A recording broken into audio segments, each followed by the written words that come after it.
I'm Ed Verdugo, and today we're going to go over some of the important features that you need to know about the new 1.1 by 10 by 30 millimeter full spectrum optic, the new GRSC 1 by 10 scope. Okay, so when you get your scope, it's going to be in a box like this. This is the box we're using for now. We're probably going to change in the near future, but this is the way it comes for now. Okay, so just open your box up, and inside your box, your scope's going to be packed in here with its accessories. All right, which is basically your sunshades and a spare battery and a cloth. So when you get your scope, it'll be in the box, and like I said, your accessories in the box are a lens cloth, a spare battery, and then you have your long sunshade and your short sunshade, and the short sunshade has a anti-reflection device in it, honeycomb type device. Okay, also you'll get a very basic instruction sheet. So the scope itself, the important thing to know about the scope is on the front of the scope, before you can use the sunshades, there's a protective thread protecting ring underneath the front cap, scope cap. So in order to get that off, the easiest way to do it is just turn the scope cap itself about a quarter turn. That's loosening that thread protector ring underneath there. Then pull it straight forward. It pulls off. Underneath that is your scope protection, your thread protecting ring. So you can just take it, grab it like this, and then it should be loose, and unloosen it, and there's your thread protecting ring. This is really a pain in the ass to get on and off, so when you do it, be very gentle with it, be patient, do not cross thread it, and don't over tighten it.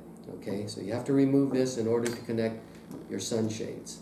Now on the short sunshade, the one with the honeycomb in it, you can take and put the thread protector back on the front of this so you'll have someplace to put it when you're not using it. The thread protecting ring does not fit on the long sunshade, all right? So it only fits on the short sunshade. Okay, now on the windage and elevation turrets, they're capped. So just remove the cap to adjust them. Take the cap off. Same thing again, the threads are very fine, so be careful. Don't cross thread them, don't over tighten them. Underneath here you'll have your windage and your elevation adjustment knobs. They adjust in half minute of angle per click, all right? Once you have your zero, you can take either a screwdriver or a coin. Quarter works real good. Loosen up the screw on top, just put it in the slot there, loosen it up, and then remove the whole turret. Just lift it off and rotate it so that the zero indicator is back on the indicator on the tube. So now you know you're back at zero, and then tighten things back up, and again, just tighten them up snugly. Don't over tighten any of this stuff. Okay, then replace your cap. They're fine thread, like I said, so be gentle and kind of finesse it into place. Okay, now we have the illumination turret here, and it uses a standard 2032 battery. These batteries fits right underneath this cap, and again, the battery cap can use either a screwdriver or a coin, like a quarter. It works real good. Just loosen it up, take it off, replace the battery. The spring on the cap of this is pretty tight, and again, it's kind of a pain in the ass, really is, to align this. So take your time, make sure you're not cross-threading it. You're going to have to put pressure on the cap as you push down.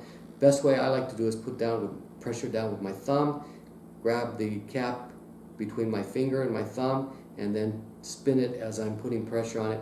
Once you get it started, then it's a piece of cake, but it is a little bit of a pain in the ass to get it started.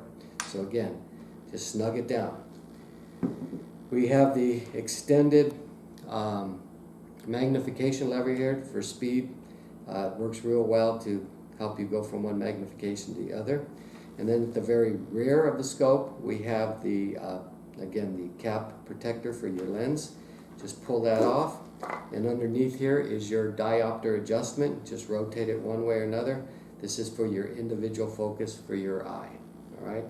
So these are pretty much the features of the scope. The one thing on the illumination has 6 levels of brightness for the illumination. They're all red. The brightest level of illumination If you're using it indoors and you have the flare, just turn it down to a lower level of illumination. That way you don't get the flare. Indoors, you're not going to need it as bright. When you're outside, you're going to want it probably near the top of the brightness level. Depends on whether you're low light or whatever, but just adjust your illumination to match the environment you're in. If you're seeing flare because it's too bright, turn it down. All right? And the way the reticle is designed, a lot of times you won't even need the illumination at all during the daytime. So that's kind of the things to remember about the scope.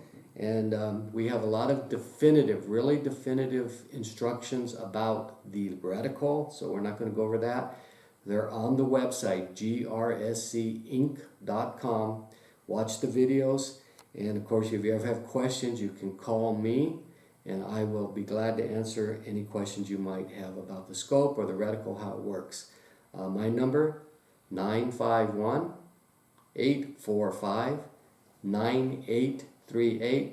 I'm in California. I'm usually up to about 10 o'clock at night, and actually it's best to try to get a hold of me early evenings. So give me a call. If I'm not there, leave me a message, okay? I will call you back, but also please speak slowly when you leave your number. People call up, they rattle off a number. I can't understand it, can't call them back. Thank you very much, and I hope you enjoy your new scope.